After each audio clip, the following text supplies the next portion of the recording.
नमस्ते, कैसे हैं आप सब लोग। ब्यूटीफुल। आपको विश्वास नहीं होगा, ऐसी वाली सक्सेस स्टोरी है। मतलब जब इनकी सक्सेस स्टोरी आई ना, तो 3-4 बार मुझे क्वेश्चंस करने पड़े क्योंकि मुझे ही नहीं विश्वास हुआ। ऐसी वाली सक्सेस स्टोरी है ये। चलिए देखते हैं। हालांकि इन्होंने ना साफ मना किया है कि मैं इनका नाम ना लूं।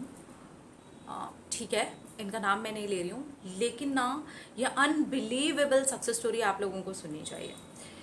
इन्होंने लिखा है, हाय दी, मैं अपनी सक्सेस स्टोरी आपके साथ में शेयर कर रही हूँ और मैं एक रिक्वेस्ट करना चाहती हूँ। प्लीज़ आप मेरा नाम मेंशन मत कीजिएगा। आपने एक स्टोरी में मेरा नाम मेंशन किया था क्योंकि मैंने आपको खुद कहा था कि आप मेरा नाम लगा सकते हो, लेकिन कुछ रीज़न की वजह से मैं आपसे रिक्वेस्ट कर रही हूँ कि प्लीज़ आप मेरा नाम मेंशन नहीं कीजिएगा। तो ये रीज़न है कि मैं इनका नाम नहीं ले रही हूँ। इट्स फाइन, कोई बात नहीं। ओके, तो ये तो पता चल गया कि पहले इनकी सक्सेस स्टोरी आ चुकी है। मेरे घर में चोरी हो गई थी और चोरी को 1.5 महीना हो गया था। जब चोरी हुई थी तब मैंने आपको मैसेज भी किया था, लेकिन इंस्टाग्राम पर मुझे आपका रिप्लाई नहीं मिल पाया था और कमेंट में आपने मुझे रिप्लाई कर दिया था कि मैं अफर्म करूं कि सारा सामान मिल गया है और एक्शन भी लूं कि पुलिस स्टेशन में जाएं और कंप्लेन करें। तो मेरे घर वाले पुलिस स्टेशन में गए थे और उन्होंने कंप्लेन की थी। हम एक्शन ले रहे थे, लेकिन सामान मिलने की कोई भी उम्मीद नहीं थी क्योंकि उसके बाद में लॉकडाउन भी बढ़ता चला जा रहा था और कहीं से भी नहीं लग रहा था कि हमारा सारा सामान वापस मिल सकता है। उसमें बहुत सारी कीमती चीज़ें भी थीं, मेरी बुक्स थी, सर्टिफिकेट्स थे, मेरे सर्टिफिकेट्स, मेरे भाई के सर्टिफिकेट्स और मेरी छोटी बहन के सर्टिफिकेट्स भी थे। सब कुछ पूरी तरह से चोरी हो गया था, कुछ भी नहीं बचा था। सिर्फ थोड़ा मोड़ा सामान था जो हमारे पास में बचा हुआ था क्योंकि हम लॉकडाउन में कहीं पर फंस गए थे और एक हफ्ता हमें वहीं पर रुकना पड़ा था। फिर जैसे ही हमें मौका मिला हम आए और हमने देखा कि सारी की सारी चीज़ें चोरी हो चुकी हैं। घर पूरा तरह से उजाड़ हो गया था और सब कुछ घर से गायब था। हमने पुलिस स्टेशन में कंप्लेन की और उसके बाद में मैं अफर्म करती रही। मैंने कंटिन्यू 1 महीने तक शुरू में अफर्मेशन दिया, कोई भी रिजल्ट नहीं आया और कहीं दूर दूर तक भी नहीं लग रहा था कि सामान मिलने वाला है। लेकिन इस बीच में हमारे एक्शंस चालू थे, पुलिस स्टेशन जाना चालू था। हम बार बार सिर्फ कंप्लेन का जवाब लेते थे, पुलिस वालों से बात करते थे। हमने पूरी तरीके से प्रेशर मेंटेन किया हुआ था, लेकिन लग नहीं रहा था कि कुछ भी हो सकता है क्योंकि कोविड की वजह से भी चीज़ें बहुत ज़्यादा ख़राब हो गई थी। अभी भी लॉकडाउन चल रहा है, लेकिन इस बीच में एक चमत्कार हुआ और वो चमत्कार हुआ जब मैंने सामान मिल जाएगा ये सोचना छोड़ दिया। मैंने एफर्मेशंस पूरे 1 महीने किए थे और उसके बाद में मैंने एफर्मेशन पूरी तरीके से छोड़ दिए। एफर्मेशन छोड़ने के बाद में नए सामान की कल्पना करनी शुरू कर दी और ये सोचा कि नया सामान आ रहा है और नए सामान की वजह से पुराना सामान, पुरानी चीज़ें, पुराना पैसा, यहाँ तक कि सर्टिफिकेट्स तक भी अब मैंने छोड़ दिए थे और ये सोचने लगी थी कि क्या किया जाए ताकि वो नए बन सकें और नई चीज़ों के ऊपर हम काम कर सकें। ये करते करते अपने आप ही पुरानी चीज़ों पर से लेट को हो गया और मैं नई उधेड़ बुन में लग गई। उसका रिज़ल्ट ये हुआ कि एक दिन मेरे भाई को पुलिस वाले ने बुलाया और ये दिन मेरे एफर्मेशन देने के 12 दिन के बाद आया। 12 दिन जब मेरा पूरी तरह से लेट गो हो गया था और मैं नई तरह से सर्टिफिकेट्स के लिए अप्लाई करने लग गई थी। सारी चीज़ें मैं ऑनलाइन कर रही थी और मेरी पूरी कोशिश थी कि सर्टिफिकेट्स तो ऑनलाइन मिल ही जाएं क्योंकि मेरी बहन की जॉब अभी नहीं लगी है और उसका सब कुछ डिपेंड करता है उसके सर्टिफिकेट्स पर और उसके एग्ज़ाम भी थे और बुक्स पूरी तरह से नहीं जुट पा रही थी। उसने कुछ अपने फ्रेंड से अरेंज की थी, मैंने भी अपने कुछ फ्रेंड से अरेंज की थी, लेकिन चीज़ें नहीं हो पा रही थी। जब मेरे भाई के पास में कॉल आया और उन्होंने कहा कि वो चोरों को पकड़ चुके हैं और वहाँ पर उन लोगों को मारा जा रहा था। मेरे भाई को वहाँ पर बुलाया और बोला कि हमें पता चल गया है कि यही वो लोग हैं जिन्होंने चोरी की थी।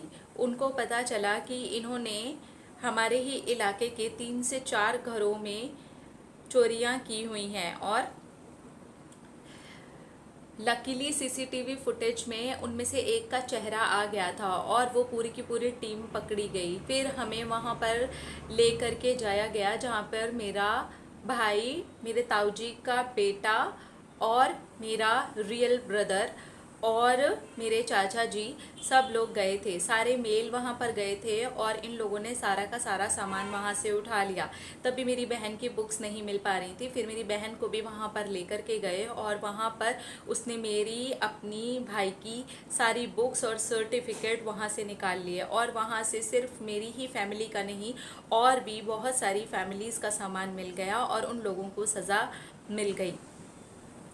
मैंने उनकी सज़ा मैनिफेस्ट नहीं की थी, मैंने सिर्फ अपने घर का सामान मैनिफेस्ट किया था। लेकिन मुझे ये नहीं पता था कि लेट गो के बाद इस तरीके से और इतनी जल्दी रिजल्ट आते हैं। अब मैं लेट गो की ताकत को समझ गई हूँ। Thank you the let go को इतना ज़्यादा क्लियर करने के लिए। तो मैं ये कह सकती हूँ जिनको भी लेट गो करना हो वो नई चीज़ों पर लग सकते हैं और पुरानी चीज़ों का आराम से लेट गो हो जाएगा और आप बहुत जल्दी मैनिफेस्ट कर सकेंगे। मैंने अपनी कहानी से खुद भी यही सीखा है। Thank you, thank you, thank you universe, thank you मेरी सारी किताबें और सारा कीमती सामान मिलने के लिए। और थैंक यू दी इतनी आसानी से लॉ ऑफ अट्रैक्शन को अप्लाई करना सिखाने के लिए। बस इतनी कहानी थी, है ना अनबिलीवेबल।